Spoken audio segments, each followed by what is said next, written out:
सुहेल वड़ाई साहब सहाफ़त और सहाफ़ियों के उस कबीले से ताल्लुक़ रखते हैं कि जो ख़बर पर यकीन रखते हैं, ख़ुद ख़बर बनने से गुरेज़ करते हैं। ये आजकल तो खैर ऐसे सहाफ़ी मौजूद हैं, यंगस्टर कई, कि जो ख़ुद ख़बर बनना चाहते हैं। हालांकि सहाफ़ी का काम तो ख़बर देना है, बहरहाल अंदाज़ बदल गए, ना चाहते हुए भी सुहेल वड़ाई साहब ख़ुद ख़बर बन गए। एक बड़ा डेलिकेट सा इशू है जिस पर उन्होंने कॉलम लिखा, उनकी मुलाकात हुई आर्मी चीफ से, और उसके बाद उन्होंने उनको कोट करते हुए कुछ बातें अपने कॉलम में दर्ज की।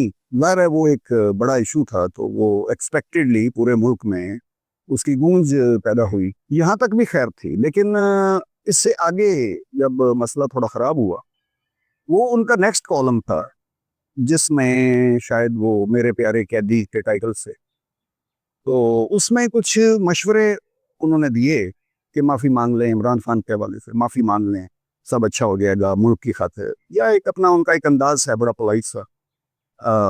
इस वक्त one of the senior most journalist इन पाकिस्तान, इसमें कोई शक नहीं, और उनका वर्ल्ड व्यू है। मुझे बहुत मैसेजेस आए दोस्तों के, दोस्तों को मालूम है कि मेरा उनके साथ एक ताल्लुक़ है, और मैं उस वक्त जब मैं कोई 5वीं छुट्टी में था, वो शायद मैट्रिक या बल्कि फर्स्ट ईयर में थे, और 3 जनरेशन्स का ताल्लुक़ है, हमारे नाना दादा एक दूसरे के साथ ताल्लुक़, तो वो लोगों को, दोस्तों को मालूम है, तो उन्होंने मुझे मैसेज किए, मुख्तलिफ ट्वीट्स भेजी, व्हाट्सएप के ज़रिए, ईमेल्स वगैरह। तो हाँ जी, आप बोलो, आप बोलो। तो ज़ाहिर है कि मैं अपने नुक्ता नज़र मेरा अपना है, लेकिन मैं कोई क्या जवाब देता। हाँ, लेकिन कहीं ना कहीं इंसान ज़िंदगी में गलती कर जाता है। मेरा नुक्ता नज़र ये है कि उनका जो नेक्स्ट कॉलम था, अगर वो ना लिखते तो ज़्यादा बेहतर होता, क्योंकि उसमें एक अंदाज़ ये था कि जैसे वो एक इदारे के स्पोक्समैन के तौर पे मशवरा दे रहे हैं। हालांकि इमरान खान के हवाले से मेरा नुक्ता नज़र बहुत क्लियर है कि उसकी माजी की ज़िंदगी, उनकी गवर्नेंस, उनके लोगों का इंतखाब, उनका पंजाब का वज़ीर आला कौन था, उनका केपी का वज़ीर आला कौन, गवर्नेंस प्रॉब्लम्स, ये प्रॉब्लम, वो प्रॉब्लम, वो सारी बातें अपनी जगह पे। लेकिन पिछले 2.5 ईयर्स में उन्होंने, इमरान खान ने अपनी रेजिलियंस, अपनी ताकत, अपनी डिटर्मिनेशन, इस्तकामत, सब्र और तहम्मुल और हौसले के ज़रिए जो अमली तौर पे, तकारीर नहीं, अमली तौर पे जो साबित किया है, वो उन्होंने अपने आप को अमर कर लिया। ये बहुत गैर मामूली सी बात है कि वो एक ऐसी जगह पे चले गए हैं, एक ऐसे मकाम पे चले गए हैं कि जहाँ पे पाकिस्तान का कोई पॉलिटिकल लीडर जो है, वो जुल्फ़िकार अली भुट्टो के बाद, तो तारीख उनको याद रखेगी, ये आने वाला वक्त बताएगा। बाकी हेटर्स जो हैं, उनके पास 100 दलाइल हैं, कभी वो कोई नाम लेंगे, कभी वो पंजाब की गवर्नेंस, कभी केपी की गवर्नेंस, कभी कोई और किसी वजीर के कारनामे, कारस्बानियाँ, कभी यू टर्न। वो तनकीद करने वालों के पास कोई दलाइल की कमी नहीं होती, ये तो हमने सारी उम्र देखा है, तारीख का ये एक फैसला है, ये there is nothing big in that. Having said this, मैंने राब्ता किया सुहेल वड़ाई साहब से कि उनका कोई आज जो ISPR की तरफ से तबरीद जारी हुई, उसके बाद उनका कोई ऑफिशियल मौक़िफ़ क्या है। तो उनका नंबर बंद जा रहा है। मेरा ख्याल है वो मुल्क से बाहर मुकीम है, और मुझे यकीन है कि उन्होंने तंग आके अपना नंबर बंद किया होगा। तो उसकी वजह ये है कि सैकड़ों नहीं, हज़ारों और पता नहीं लाखों मैसेजेस जा रहे होंगे, और यार एक इंसान कितना देख सकता है। लेकिन एक बात बहुत क्लियर है, मैं नोइंग सुहेल वड़ाई साहब, मैं बहुत क्लियर हूँ कि उन्होंने जो रिपोर्ट किया, वो व्हाट आई बिलीव, वो दुरुस्त था, इसमें कोई दूसरी राय नहीं है।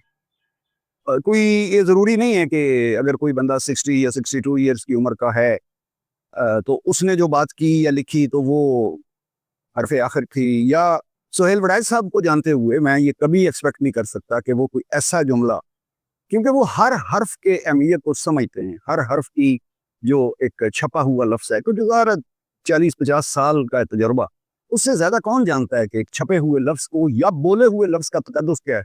सो ही नोज एवरीथिंग।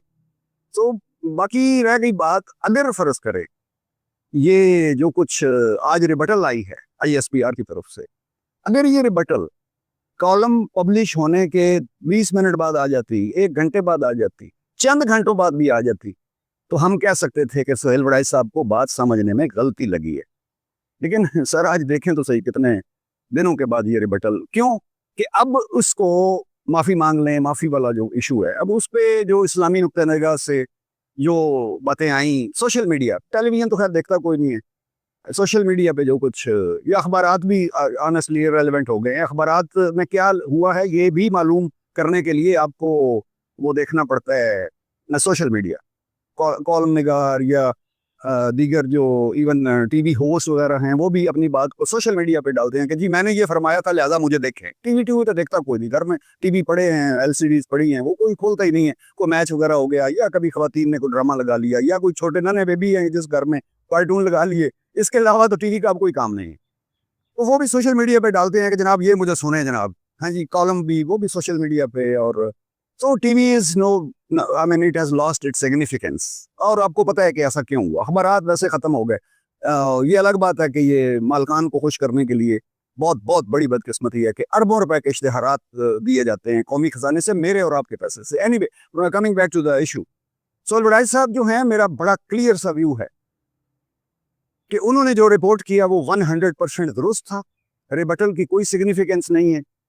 और दूसरी बात ये है, अब एक इंटरेस्टिंग पहलू ये सामने आने वाला है कि सोहेल वड़ाई साहब इस पे अपना क्या मौक़िफ़ देते। तो मेरा जहाँ तक नोइंग सोहेल वड़ाई साहब, मैं जैसे आपको बताया कि मैं 5वीं छठी में था तो वो फर्स्ट ईयर में थे, उस वक़्त से आज तक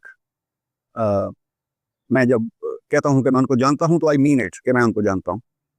तो वो एक हमारे दोस्त हैं, पंजाबी एक्सप्रेशन उनका बड़े मज़ेदार है।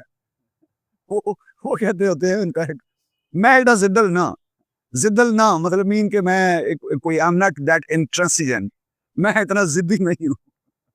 और दूसरा वो उनका एक मज़ेदार पंजाबी एक्सप्रेशन है कि मैं झेड़े वाला बेली ना, झेड़े मीन्स लड़ाई कि यानी एक एक कन्फ्रंटेशनिस्ट, वो मैं नहीं हूँ। तो वो नोइंग सोहेल वड़ाई साहब वो कन्फ्रंटेशनिस्ट नहीं है, मेरा ख्याल है वो he will just wait for couple of days, और वो कुछ दिन इंतजार करेंगे, ये गर्द फिर बैठ जाएगी। आपको पता है कि इशू खड़ा होता है, एक हाइप खड़ी होती है, फिर वो ख़त्म हो जाती है। तो इस हवाले से मैंने अपना नुक्ता नज़र बयान किया है, लेकिन मैं साथ ये भी कहता हूँ कि रब की ज़ात से माफ़ी मांगनी चाहिए कि कोई पता नहीं कि ज़िंदगी का कोई लम्हा इंसान कोई गलती कर बैठता है। आई विश कि उनकी मुलाकात ना हुई होती, आई विश कि वो खबर ना बने होते। मुझे तकलीफ होती है सोशल मीडिया पे जब मैं देखता हूँ कि उनकी पिक्चर्स, मीम्स या वो जो बना के फिर नीचे लोगों के कमेंट्स, नाक़िदाना कमेंट्स भी मैं लफ्ज़ नहीं बोलूँगा, खौफनाक हद तक जो कमेंट्स हैं। तो मेरा ख्याल है कि मेरी इस वीडियो के बाद आप कम अज़ कम इस तरह वो कमेंट्स ना लिखिएगा, मुझे माफ़ रखिएगा। मैं सिर्फ अपना तबसरा बयान कर रहा हूँ, सूरत हाल जो डेवलप हुई है उस हवाले से। तो इंशाल्लाह see you in next video. Thank you very much for your time.